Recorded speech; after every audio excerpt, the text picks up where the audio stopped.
Hey, David. You've brought this up in the past, the idea of Capo Caco and looking at Svechnikov as sort of a comparison, both number two pick and Svechnikov, had a good year, scored 20 goals in his rookie season, but then clearly took off, hit another level this season. Is that something in your conversations with Caco that he sees that comparison to? Does he get that and understand it and realize what you're talking about with that? Yeah, we've actually shown some clips to him about Svechnikov's game and talked about him about the difference in his, end of his first season compared to the beginning of his first season. Talked about this is an adjustment period for all rookies, regardless of where you were picked. So he understands that, why it has happened to him, why his season evolved the way it did. And, I really like what I see out of him right now. I think there's, like I said yesterday, there's a level of excitement in his game. It looks like there's a little bit different level of confidence in his game, and we're anticipating a good run here for him. What did you take away from this morning's scrimmage?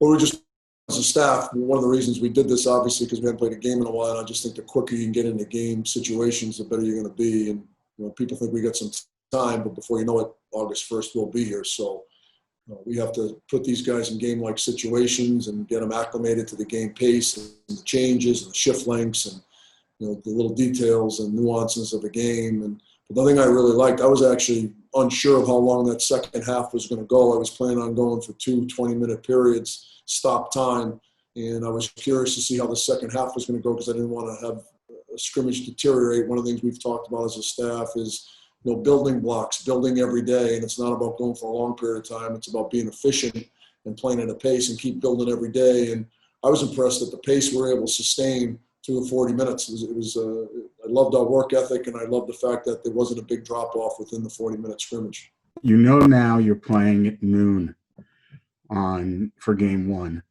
And I'm wondering, if you have already begun to plot how you want to prepare a team for playing at such an unusual time and in such an unusual atmosphere. Yes, we've talked about. We've actually had a game in I think it was Nashville this year. Was it Nashville? It was a 1:00 Eastern start, but we played at 12, and there was a lot of debate on what time should we get them up, how many times should they eat. There's just so many things that went into it, and so we actually we actually winning the game and playing well. So I think we're going to use that blueprint for those noon games. It is a little bit different, but not that big of a difference from what these guys are used to. And the crowd situation is going to be certainly something that guys are going to have to get used to. And the sooner you get used to it, the better off you're going to be. So that's something that we certainly will address. Because of the unknown and because you don't know who's in what kind of game condition, et cetera, do you have to, I don't want to say back off, but do you have to adjust what you want to do and the way you coach these guys through this, at least initially? Yeah, we've talked about that a lot. I mean, we've got to be able to adapt, and we may have a plan in place. And as practice is evolving, or after a practice, talk to the trainers and the strength staff. And, we've got to constantly monitor where we're at. And, we feel really good about where we're at after 3 days because I'm going to be honest with you, I don't know if I've ever been in more of an uncertain time when you're planning practices and wondering what to do. As a staff, we went round and round on how to handle these first 3 days. And now that we're done with it, we feel pretty good about, how these 3 days unfolded and where these guys are at. Yeah, David, to follow up on Larry's question, it's a two-parter, actually. One, what did you guys do for that noon start? What was some of the specifics, the protocol that you guys followed for that noon start in Nashville? And two, I was just on a Zoom with Rod Brindamore, and he brought this up that he's not sure how much playoff experience will matter for guys early on in this because this whole thing is new to everybody. Do you agree? Do you think playoff experience will be a factor at all when you get there?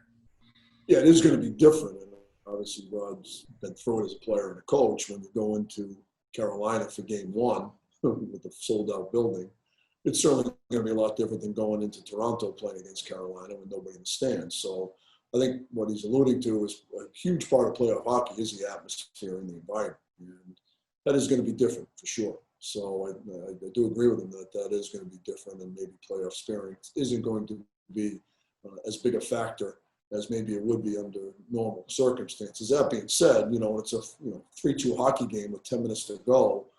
playoff experience is going to matter regardless of how many people are in the stands. So, but it is, I don't think it's going to matter as much. And I agree with what he's saying. I don't think it's going to be as big of an impact as it usually is.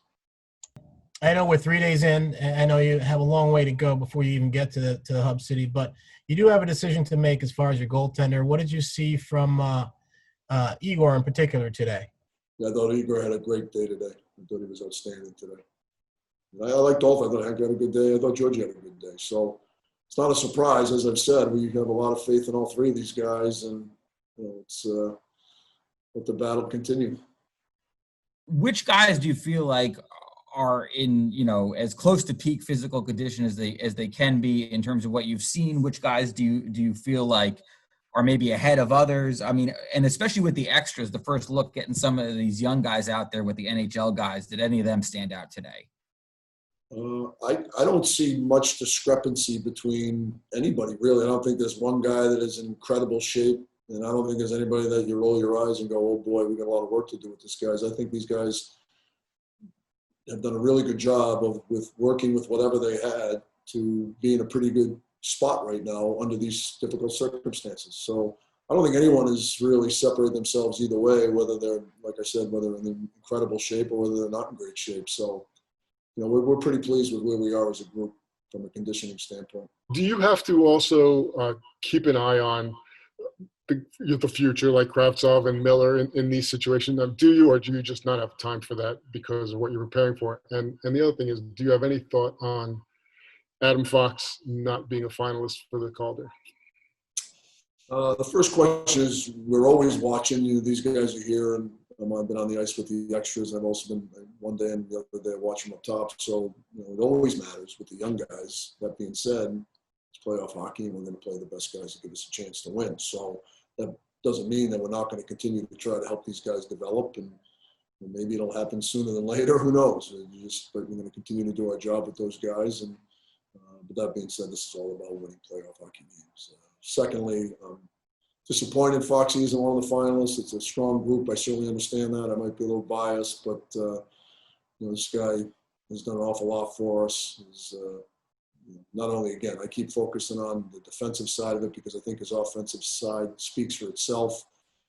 He's a guy that, obviously we're fortunate to have Tony here, so his power play opportunities probably hasn't been what, Quinn Hughes has been and McCarr's has. That's not taking anything away from the season they've had. They've had spectacular seasons too. So it's not an easy thing to do when you've got this extremely talented group of rookies.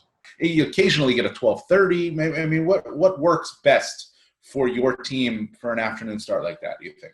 Well, it was only one game, so I don't know if it's not a big body of work to what we did. We just honestly, they got up a little bit earlier, ate an extra meal, something that I don't know how well receptive it was, but we got it done. And, of course, after the game when we won, they were all rolling their eyes. Said, yeah, it's because we got up early and ate another meal. I said, yeah, it was. So we had a little fun with it. But that's a tough time because you want them to get the rest, but you also need to have energy and fuel your body for that time. So it is a balancing act on how to prepare for that game. Coach, you mentioned that you sat down with your staff for that 12 o'clock game, but have you sat down, this is going to be so many different moving parts once you get to the hub city as far as after the game, the isolation, then practice times. Have you guys kind of tried to map that out and different strategies you're going to use to keep it all together? Yeah, I mean, we're really just focusing on our next practice here, and I'm not trying to, I know he says, and I'm not trying to go Bill Belichick on you. I just really avoid the question. I literally have not thought 1 second about how we're going to handle Toronto. I don't know a lot of the specifics yet. I still think we're trying to iron that out. We did have conversations yesterday about things like that, but we're going to keep it as normal as possible.